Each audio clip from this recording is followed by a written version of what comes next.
all the big scenes with them. But I come to work and I get into a costume, and Andy comes to work and gets into a costume, and so it's, you know, at least you can see his face, you can see the eyes, and you see the emotion. I would actually rather that than you. If you were wearing a mask, then the question might be, well, what's it like looking at science behind a mask? But you're not. You're like, you know. I mean, but you did the. I mean, you're.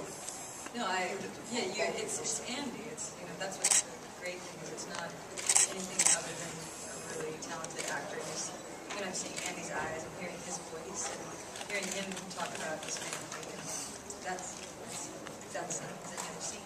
And it's not, and also in this film, there's brilliant performances across the board from a load of talented actors playing Apes as well. It is an ensemble piece and on the human side as well. So it's, you know, I don't see. I mean, it's interesting going back to the question about the original Planet of the Apes, and there are all those sort of wonderful stories.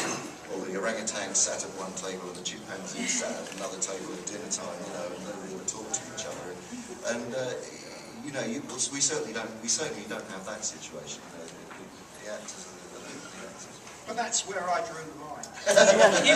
They would never eat together. It was really, that was weird. That was clear. That was very clear with you. Lunchtime. No animals.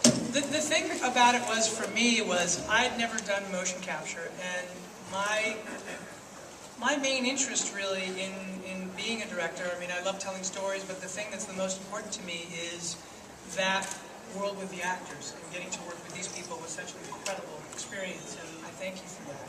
But the thing about it that I was worried about was, because I didn't know, other than seeing Andy's work as it had been translated already, I knew that those performances were captivating, and I knew that I had been deeply affected by Caesar, but I was like, I guess even I didn't quite understand it, and so I said, you know, it's amazing what they're doing, but I need to understand it more. So at the beginning, actually, what I did was I said, I want to see every shot that Andy did as Andy, and then I want you to show me Caesar.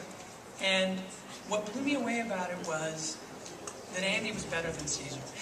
And I was so emotionally affected by what he did, and I was saying to Weta, wow, it's amazing that you're able to translate as much as what he did, and I would love in this film if we could translate even more, because it's just, at the end of the day, it was such a relief. I thought, oh, so the way it works is you work with a brilliant actor, and that's the secret of mocap, which really shouldn't be a secret. It's just you're capturing motion. The genius of what Weta does is faithfully turning that into something. Now, what's crazy is that Caesar's anatomy is not Andy's anatomy. So how are they doing that? And it's all about, now I found out after spending all of this time with them, what details they're trying to take from Andy's face and how his mouth is a different shape. It's very weird. Sometimes I go, well, Andy didn't do that. You go, well, Andy's not an ape. So it's a very interesting process, but at the end of the day, the heart of the story and the heart of everything we're doing all comes down to these guys. It all comes down to performances that have the kind of emotional authenticity that you can get working with great actors, and that's what Andy is, that's what Keri is, that's what Keri is. And so,